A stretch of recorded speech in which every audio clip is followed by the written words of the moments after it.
हाँ तो दोस्तों, कैसे हैं आप लोग। आज हम लोग पढ़ेंगे कृतिका, कक्षा 10वीं हिंदी पुस्तक है ये। और इसके वस्तुनिष्ठ प्रश्नों को हम लोग तैयार कर रहे हैं। उसी श्रृंखला में चलते हम लोग। आज पाठ 2 है ये, और साना साना हाथ जोड़ी है ना। और ये मधु काकरिया का एक यात्रा वृतांत है। जैसा कि आप देख पा रहे हैं, यंत्रवत जीवन से जो दिन भर की महानगरों की भाव शून्यता, भागम भाग और यंत्रवत जीवन जो है, उससे उबरने के बाद व्यक्ति कई यात्रा पर जाता है। तो उसका यात्रा वृत्तांत जो है वो अपने शब्दों में लिखता है, वहां क्या क्या घटना घटी है। तो ये सिक्किम की राजधानी गंगटोक गए थे और वहां पर इन्होंने क्या क्या देखा, उसी यात्रा वृत्तांत का यहाँ पर पूरा वर्णन है। और इसी पाठ के हम लोग आज वस्तुनिष्ठ प्रश्न एमसीक्यू तैयार करेंगे। तो दोस्तों, वीडियो प्रारंभ करने से पहले हर बार की तरह आपसे बोलना चाहूंगा कि आप चैनल पर नए हैं तो एक बार चैनल को सब्सक्राइब जरूर कर लें, साथ में बेल आइकन को दबाएंगे तो आपको विषय से संबंधित नई नई वीडियो मिलती रहेगी। और कहीं पर भी आपको हिंदी विषय में कोई भी समस्या आती है, कोई भी बिंदु ऐसा है तो समझ में नहीं आता है कक्षा 9 से 12 या फिर प्रतियोगी परीक्षाओं में, तो आप मुझे कभी भी मेरे कमेंट बॉक्स में कमेंट भी कर सकते हैं। चाहे तो मुझे व्हाट्सएप मैसेज कर सकते हैं और चाहे तो मेरे फोन नंबर पर फोन भी लगा सकते हैं। मुझे बहुत अच्छा लगेगा आप लोगों की सहायता करना। तो हम लोग बिना समय गंवाए चलते हैं। पाठ 2 साना साना हाथ जोड़ी जो है मधु काकरिया है ना। तो इसके वस्तुनिष्ठ प्रश्न मैंने छांटे हैं परीक्षा की दृष्टि से। तो पहला प्रश्न है, साना साना हाथ जोड़ी नामक कविता की रचयिता का नाम क्या है। तो इनकी रचयिता या रचनाकार जो है वो मधु काकरिया है, ध्यान रखेंगे है ना। कौन है इसकी रचनाकार? मधु काकरिया है। और सिक्किम की राजधानी गंगटोक या गंगटोक जिसे बोलते हैं आज, वहां का वर्णन है। तो गंगटोक नगर किस राज्य की राजधानी? सिक्किम की है ना। यहाँ पर उसका नाम गंगटोक आया है ना, आपने देखा होगा। तो यहाँ पर एक शब्द का उपयोग हुआ है, गंगटोक। इसी को ये बहुत पुरानी यात्रा वृतांत है। तो आगे देखते हैं, लेखिका ने गंगटोक को किन लोगों का शहर बताया है। तो लेखिका ने, प्रश्न नंबर 3 है, गंगटोक को मेहनतकश बादशाहों का शहर बताया गया। क्यों बताया? ये प्रश्न भी आया कि मेहनतकश बादशाहों का शहर क्यों कहा गया, गंगटोक को क्यों कहा गया है? क्योंकि वहां के आम लोग बहुत मेहनती है और अपनी मेहनत से शहर को उन्होंने सुंदर बनाया है। क्योंकि वहां के आम लोग बहुत मेहनती है और अपनी मेहनत से शहर को उन्होंने सुंदर बनाया है। आगे देखते हैं, प्रश्न नंबर 4 है, साना साना हाथ जोड़ी प्रार्थना लेखिका ने किस देश की युवती से सीखी थी। तो साना साना हाथ जोड़ी प्रार्थना जो उन्होंने नेपाल की युवती से सीखी थी। प्रश्न नंबर 5 है, कंचनजंगा किस पर्वत की चोटी का नाम है। तो कंचनजंगा जो है बहुत ही प्रतियोगी परीक्षाओं के लिए भी काम का है। ये हिमालय पर्वत की चोटी है और तीसरी सबसे बड़ी चोटी है ना। सबसे बड़ी हम लोग माउंट एवरेस्ट को मानते हैं है ना, और ये तीसरी सबसे बड़ी चोटी है ना। इसके बाद फिर, किसी नए कार्य की शुरुआत पर सिक्किम में किस रंग की पताकाएं लगाई जाती है। जब भी सिक्किम के लोग बौद्ध धर्म को मानते हैं वहां पर, तो वहां पर किसी भी नया कार्य करते हो तो रंगीन पताका, रंगीन ध्वज, रंगीन झंडे वहां पर लगाए जाते हैं। प्रश्न नंबर 7 है, गंगटोक से यानी गंगटोक से युमथांग, युमथांग का अर्थ होता है घाटिया। कभी आपसे पूछे युमथांग शब्द का अर्थ क्या है? घाटिया। तो युमथांग एक शहर का नाम भी और घाटियां भी है वहां पर। तो ये कितनी दूर है? तो 149 किलोमीटर है ना, 149 किलोमीटर यानी 149 किलोमीटर की दूरी है गंगटोक से युमथांग की। युमथांग का मतलब है घाटियां। प्रश्न नंबर 8 है, लेखिका ने ड्राइवर कम गाइड का क्या नाम है। लेखिका के जो ड्राइवर कम गाइड जो था उसका नाम क्या था, जिसने ड्राइवर का काम भी किया और गाइड का काम भी? जितेन नार्गे। क्या नाम था उनका? जितेन नार्गे। प्रश्न नंबर 9 है, बौद्ध धर्म में किसी बुद्धिस्ट की मृत्यु पर उसकी आत्मा की शांति के लिए कितनी पताकाएं फहराई जाती है। तो 108 सफेद रंग की। आपसे यूं भी पूछा जा सकता है उल्टा प्रश्न कि 108 जो सफेद रंग की पताकाएं या ध्वज फहराए जाते हैं वो क्यों फहराए जाते हैं। तो बौद्ध धर्म में किसी बुद्धिस्ट की यदि मृत्यु हो जाए तो उसकी आत्मा की शांति के लिए पताकाएं फहराई जाती है।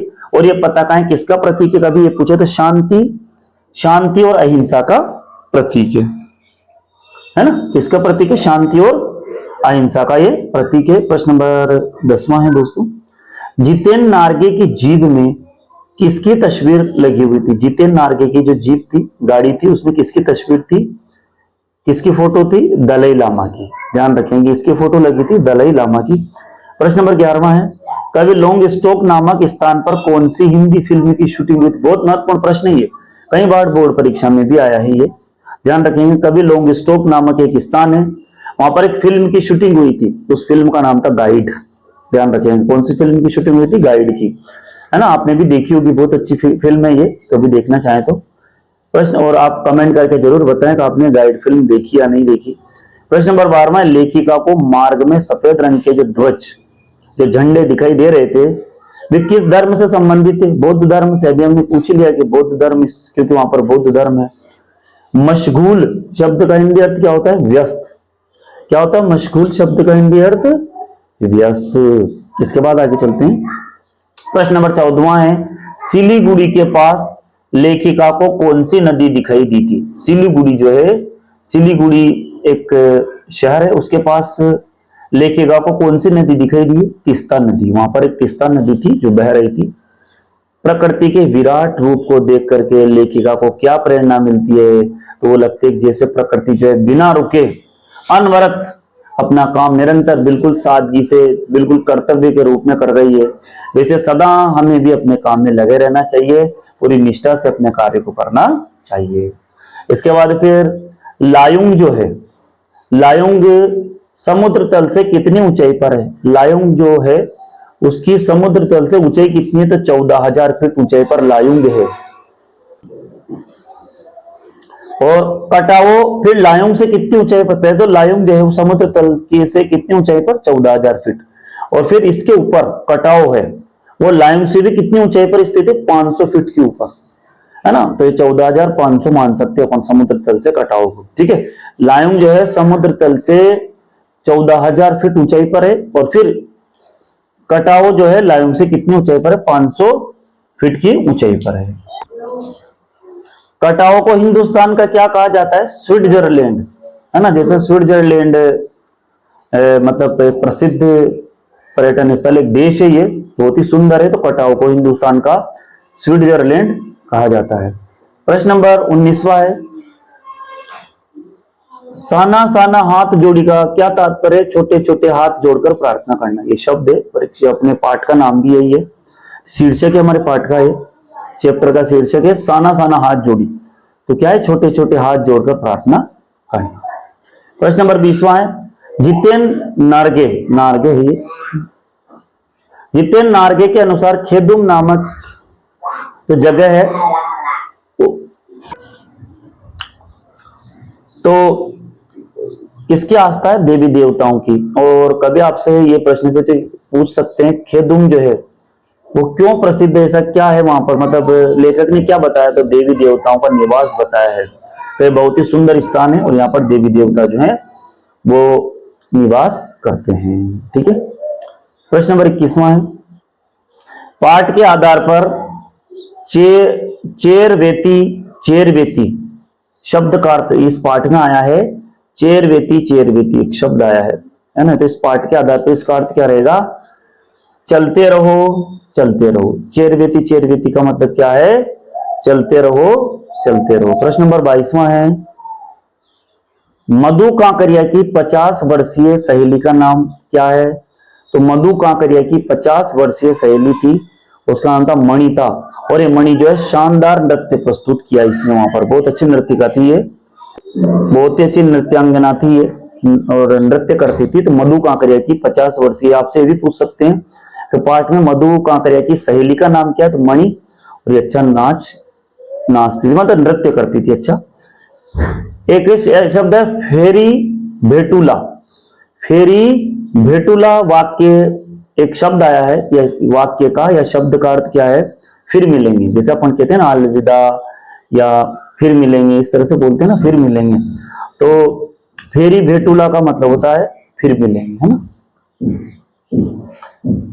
24वां प्रश्न है, बौद्ध धर्म के अनुसार प्रेयर व्हील, है ना, धर्म चक्र को घूमने से क्या होता है, घुमाने से क्या होता है ना, इसको घुमाएंगे तो घुमाने से क्या होता है, ऐसा माना जाता है, क्या होता है, सारे पाप धुल जाते हैं। वहां पर एक प्रेयर व्हील लगी हुई है, धर्म चक्र लगा हुआ है, यदि आप उसको घुमाएंगे तो ऐसा माना जाता है कि वहां में सारे पाप जो है धुल जाते हैं। इसके बाद फिर 25वां प्रश्न है, पहाड़ी औरतें पत्थरों पर बैठकर क्या कर रही थी। तो पहाड़ी जो औरतें थी वो पत्थरों पर बैठकर क्या कर रही थी, पत्थर तोड़कर रास्ता बना रही थी। क्या कर रही थी, पत्थर को तोड़ रही थी और पत्थर तोड़ करके वो वहां का रास्ता बना रही थी। इसके बाद फिर 26वां प्रश्न है, लौटती यात्रा में नार्गे ने लेखिका को किसके फुटप्रिंट वाला पत्थर दिखा। जब वो लौट रहे थे तो रास्ते में एक फुटप्रिंट वाला एक पत्थर दिखा, वो किसके फुटप्रिंट थे, गुरु नानक के। वहां पर उनके जो पद चिन्ह है, फुटप्रिंट का मतलब होता है पद चिन्ह, एक पत्थर पर उभरे हुए हैं, है ना, उकरे हुए हैं, उस पर पैर के निशान बने हैं। तो लौटती यात्रा में जितेन नार्गे जो था उसने लेखिका को एक पत्थर बताया जिस पर फुटप्रिंट थे, वो किसके थे, गुरु नानक जी के थे। इसके बाद फिर ये कुछ महत्वपूर्ण बिंदु मुझे दिखाई दिए तो मैंने लिख दिए। कई युवतियां बोकू पहने चाय की पत्तियां तोड़ रही थी। बोकू का मतलब क्या होता है, सिक्किमी परिधान। सिक्किम में जो परिधान है, जो कपड़े पहनते हैं उसे बोकू कहते हैं। जब चाय तोड़ती है तो चाय की पत्तियां तोड़ते समय वो पीछे की तरफ एक परिधान पहनती है अपने पूरे शरीर पर, मतलब वो शरीर पर परिधान पहनती है, कपड़े पहनते हैं, उसे बोकू कहते हैं। गंगटोक का क्या अर्थ है, पहाड़। ये जो शब्द आया गंगटोक, वैसे तो गंगटोक गंगटोक है और सिक्किम की राजधानी है, लेकिन उस शब्द का निर्माण कहां से हुआ, उसका अर्थ क्या था, पहाड़। तो आपसे पूछे गंगटोक शब्द का अर्थ, वैसे तो गंगटोक जो है गंगटोक राजधानी सिक्किम की, लेकिन फिर भी इसका सामान्य अर्थ क्या है, पहाड़, है ना। जैसे पंजाब को कहते हैं ना पंजधन आप, यानी 5 नदियों का समूह, ऐसे नाम पड़ जाता है ना। महान महाराष्ट्र का महाराष्ट्र, है ना, एक महान जो देश है, इस तरह से नाम पड़ जाता है। इसे गंगटोक शब्द जो पहाड़ के नाम पर ये पड़ा है। और इसके बाद फिर गंगटोक शहर में लेखिका टिमटिमाते 1000 तारों से भरे आसमान को देख करके क्या महसूस करती है, तो क्या महसूस करती है, एक अजीब सा सम्मोहन। क्या महसूस करती है लेखिका, एक अजीब सा सम्मोहन जो है वो महसूस करती है। तो दोस्तों हम लोगों ने ये पाठ जो है सना सनाहत जोड़ी तैयार किया, और चाहे तो आप इसका स्क्रीनशॉट भी ले सकते हैं, और चाहे तो आप लोग इसको वीडियो में सुन भी सकते हैं। मैं तो यही कहूंगा आपको, इसको वीडियो को आप पूरा सुने। एक बार जब आप पूरा सुनेंगे तो आपको बिना मेहनत के ही ये याद हो जाएगा। बार बार मुझे नहीं लगता फिर आपको याद करने का मतलब कष्ट होगा आपको। आप आराम से इसे याद कर सकते हैं, और चाहे तो आप लोग अपनी नोटबुक में इसको लिख दें। और ये इस तरह से हम लोगों ने, ये बहुत ही महत्वपूर्ण प्रश्न है और ये बोर्ड परीक्षा में या तो आए हैं या आने की संभावना है। तो ये सारे प्रश्न बहुत ही महत्वपूर्ण है, बहुत ही काम के हैं ये, इसलिए आप इनको व्यवस्थित लिख लें, बढ़िया अच्छे से नोट्स तैयार कर लें। तो आपकी जो पाठ है, आप पूरा पढ़ने के बाद आपको इन प्रश्नों को तैयार करेंगे तो पूरा पाठ आपको एक बार में याद हो जाएगा। पूरे परीक्षा के प्रश्न इससे बाहर नहीं जाएंगे, है ना। तो दोस्तों ये वीडियो आपने देखी, ये देखने के लिए बहुत बहुत धन्यवाद आपका, और चैनल से जुड़े रहें। लगातार आपको नई नई वीडियो मिलती रहेगी। कहीं पर भी आपको कोई समस्या आती है किसी बिंदु पर, या कोई पाठ्यक्रम में ऐसी कोई बात हो जो आपको समझ में नहीं आ रही, तो आप मुझसे कभी भी संपर्क कर सकते हैं। मुझे बहुत अच्छा लगेगा आप लोगों की सहायता करना। तो ये वीडियो देखने के लिए आप सभी दोस्तों का बहुत बहुत धन्यवाद।